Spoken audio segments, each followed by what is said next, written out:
Hare Krishna. So, can you just tell me your experience in India so far?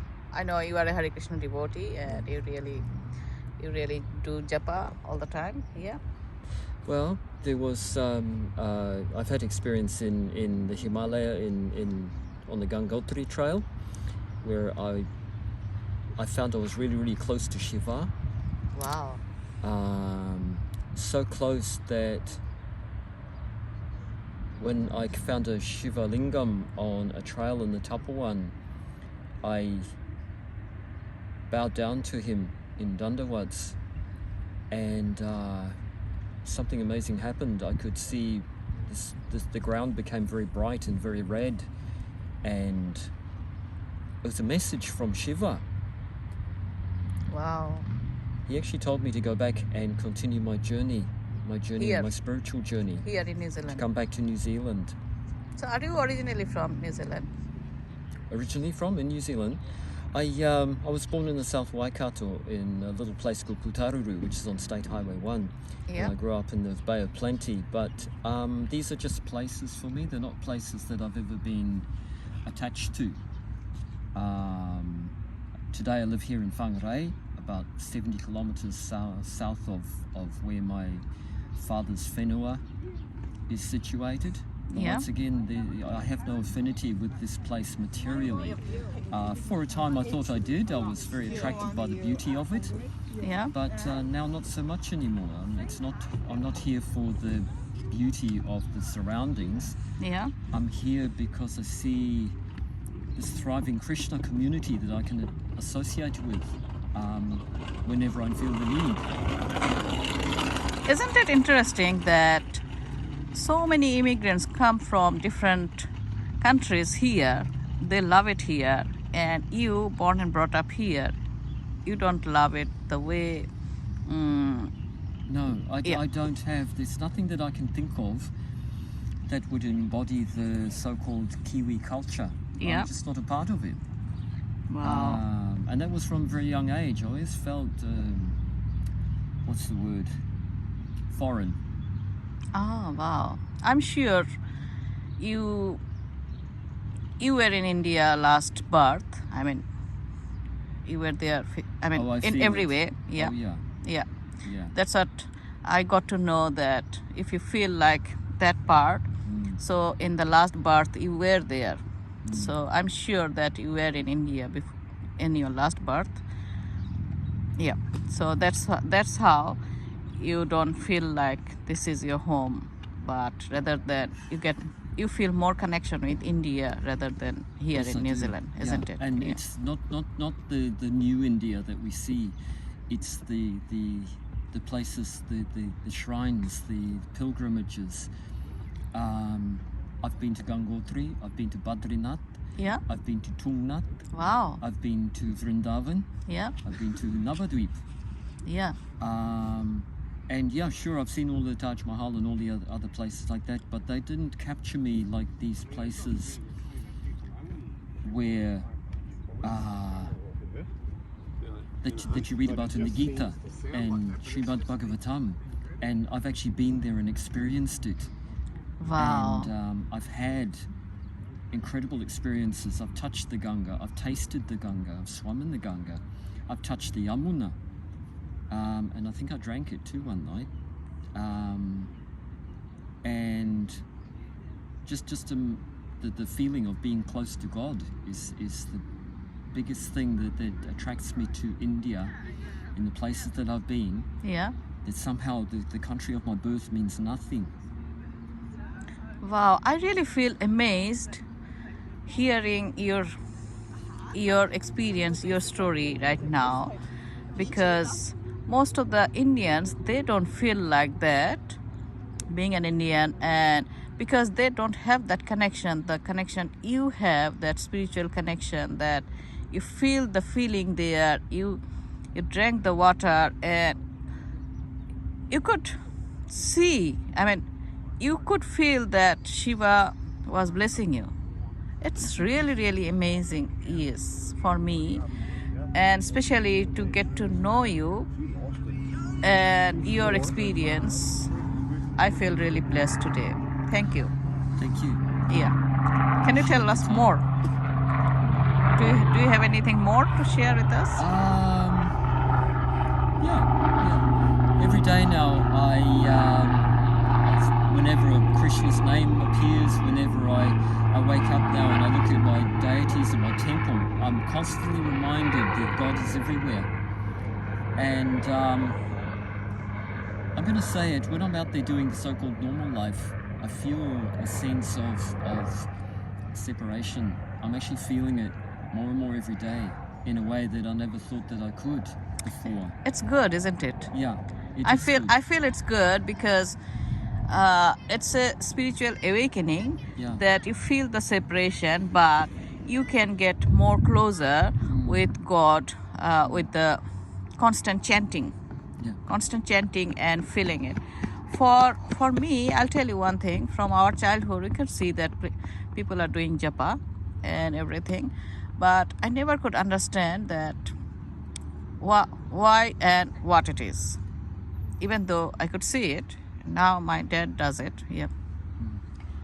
But when I learned about mind, that how our mind works, so it's mostly our conscious mind is working only 5%, our subconscious mind works 95% for our everyday work. So most of the time, whatever we are doing, we don't know why we are doing that. It's because it's the subconscious mind is ruling us. And that's why this constant chanting of God's name is so effective in a long-term situation, because it just goes into subconscious mind, and when we are chanting, and the thing is that we have to visualize God as well, otherwise it doesn't work. Otherwise we are just chanting, but if we don't feel it, it doesn't work. Because when I used to be in anxiety mode or depression, whatever, in a negative mode, I used to still chant God's name, but it didn't work because I used to be in fear. So when I could understand everything, that feeling is the very, very important thing, whether we chant or not. But if we could feel that feeling of togetherness, if we could feel that God is inside me, that is most important. And in that time, it's not important whether we are chanting or not, because that feeling is the most important thing. And the other thing is that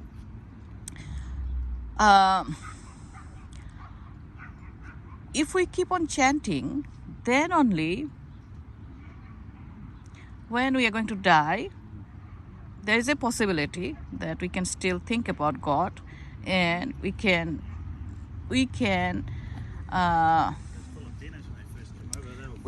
get God. I mean, I'm just forgetting the exact word.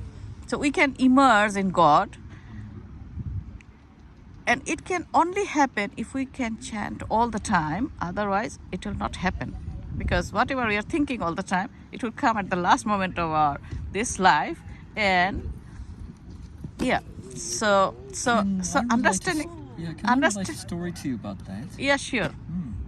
I had a very good friend. He was not a follower of Krishna per se. However, he was a Jesuit priest, a Catholic. Yeah.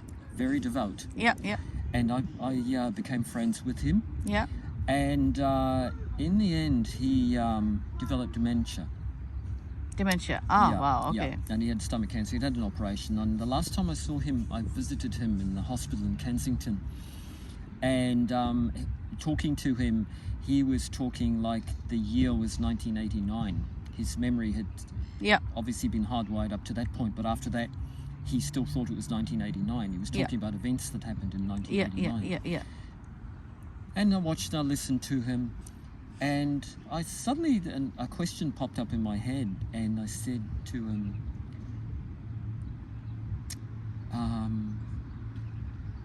are you still thinking of God? Mm-hmm. And he has a smile on his face, and he says, oh yes. Wow. And from that point, even though I knew he didn't have long to live, I was actually felt happy for him. I left that place feeling really happy. I knew that I would never see him in the material world again. Wow. But I felt happy for him because he said, yes, remember That's really wonderful. Yes. God. And that's all you need to remember. Yes, that's Doesn't matter right. what happens to your body. Yes. As long as you remember God. This Yes. is the lesson that I've taken away. I'm actually okay. I'm sort of in the late stages of my life, and yeah, I'm doing a lot of preparation for that time when I'm not in this body anymore. I'm actually doing that. Wow, that's really wonderful. The one thing I want to remember is Krishna's name. I don't care if I forget everything else. Yes. I remember Krishna. Yes. And he's starting to fill up in my head, because sometimes his name will come up in my head and I'm not saying anything. I'm not even doing anything normal. I'm just doing the usual stuff. Sometimes I'm just sitting there thinking and he's in my head. Wow. So maybe that's a good thing for me. Yeah, maybe because you are he's chanting. Getting hardwired now. Yeah, he's in me. Yeah, maybe because you are chanting his name and thinking and hearing, visualizing. His name. Yeah. Okay. Yeah, That's and good. I know chanting Krishna's name, you can just cry anytime. Oh, yeah. And that's really amazing, because people can't do that. It's not. Yeah, it just comes from inside. It's like when I embarrassed myself last week at the Sanganam. I was so never saw that coming. That was Where is it? at at Yegor and Yelena's place. When Yelena's I place. led the kirtan. Atmananda asked me to lead it. Yeah. And I led the kirtan, but at the end I suddenly burst into tears. Wow. Now, okay, could have been the anxiety hitting there, because No, it's the tear of it's the tear of joy. It's the tear of joy. Just hearing God's names, because God is inside us, and we don't call God with love. So at that time, you were full of love. You were just immersed in His name. So that's how you have that tears of joy, tears of love. Actually, it's the tears of love that you were together with Him. So at that time, you were not separated from Him. If you think about that time, you can feel that you were together, you were not separated from Him. So many blessings in Yes. recent times, especially, and more blessings every day. Yes. I'm sort of feeling them. Even the silly little things that happen, I'm thinking, this is another blessing. It's not silly, Yeah. It's a blessing, Yeah. The way we are sitting here, this is a blessing as well. Absolutely. I I never don't- expected to come across. Yeah, I never. I don't know. I know that lots of people comes here, but I never expected to talk to you, especially. Yeah, I know. Okay, you can say hi. yeah, But social not- visit. Hello. Yeah, but not about the way we are talking. And I'm sure lots of people will get inspiration from the way you speak about Krishna in your life. Yeah, I'm sure about that, because I shared that video that I took with Brahmapatni, and some of the Indians, they were really amazed to hear that message, that experience. It's really, really amazing. Yeah, I really feel blessed this moment that I am around such good souls who are so much connected with God, Krishna, and yeah. I'm trying. Yeah. I know. I'll tell you one thing. I still remember that 2013, that you were there in the Hare Krishna Center. I was there, and the way, I'm not going to embarrass you, but you cried on that day, and I don't know whether you remember it or not. remember. Yeah. So it was a happy tears of joy that you were so unhappy with your life, and on that day, with the name of chanting Krishna's name, you were feeling so happy. And yeah, it was really amazing for me at that time, but my consciousness was really very different at that time, but it's very different right now. And when I saw this year in Hare Krishna Center, it was really amazing to me that you were still connected with this group of people, whereas I was not connected with this. I went through a period of not being connected with my friends in the community, but that never meant that I went away from God, because He was there. No, God is with you Always. all the time. Yeah, and I Whether still we continued with yes, reading. Mostly was reading. yes, That was how I connected with yes, God. yes. But yeah, there was a time. Yeah, I'll tell you one thing. I was in depression for lots of years. You know, it used to come every other year, and I used to be all alone by myself, sitting on my sofa whole day, you know, and just trying to do the essential necessity things for my kids and family. Yeah. So, but the amazing thing is that that is the time when I was just sitting with myself, questioning myself that why I am in this situation. And you know, I got amazing messages. I, I, I wrote it in my book. The first thing I'll tell you, it's nothing is important. So I was thinking nothing is important than me, but I didn't know how to fill it up. But last year I was just reading a book. It's nothing is important than my feeling. I said, oh my big God. That was the universal truth, but I got it in the depression. Second time, so this was in 2017, second time in 2019, I was reading a book, and in that book I read every health problem, it comes from lack of self-love. So that is the time I just learned about self-love, because we don't learn that thing in socially, culturally, not anyway. It just we have to do for others. We don't learn anything that do for ourselves, but that we have to love ourselves. And the thing is that when the exercise was there, that you just go in front of the mirror and just say your name, that I love you. Honestly, initially I had to cry. I was crying that I never said to myself that I love myself. I was just expecting from others, and that was the big thing for my suffering and struggle in my life. And when I said to myself, okay, I love you, Sumona, immediately the question came to me, who is this I and who is this you? Self-love It took me a lot of years to find out who is this I and who is this you. So it's the small I and the big I. So I'm the small I saying big I, that's you in that situation. Anyway, it took me lots of years, but I found it. The third time, yeah.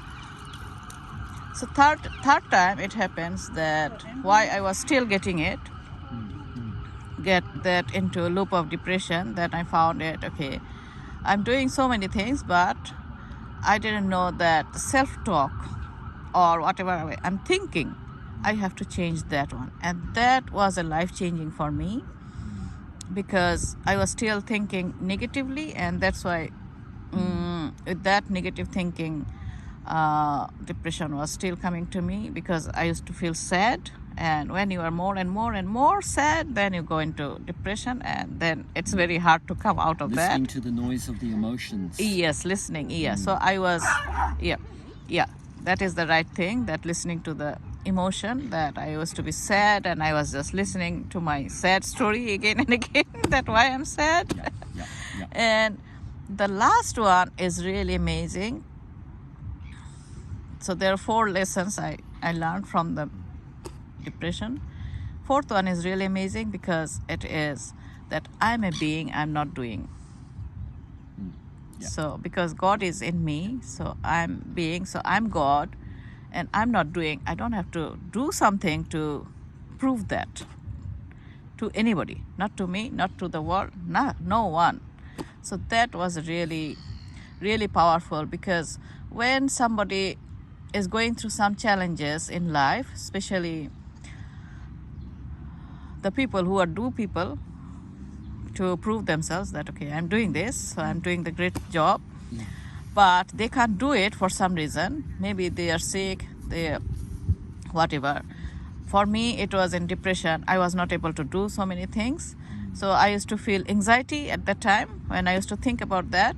So I used to feel calm with that message that I'm a being, I'm not doing, so I don't have to prove anybody with my doing, whether, yeah. And it was a big thing. And yeah, so It's been really good talking with you, Simona. I'm going to thank go you. and catch up with my boss now, so thank you so much. Yeah, Hare thank you. Krishna. Hare Krishna. Hare Krishna. Thank you. I'm so blessed Yeah. that I had a talk with you, and It's good. obviously we were having a talk, but I just recorded it, so it will be there. So I'm going to And be famous now, eh? That's scary. yeah, oh no,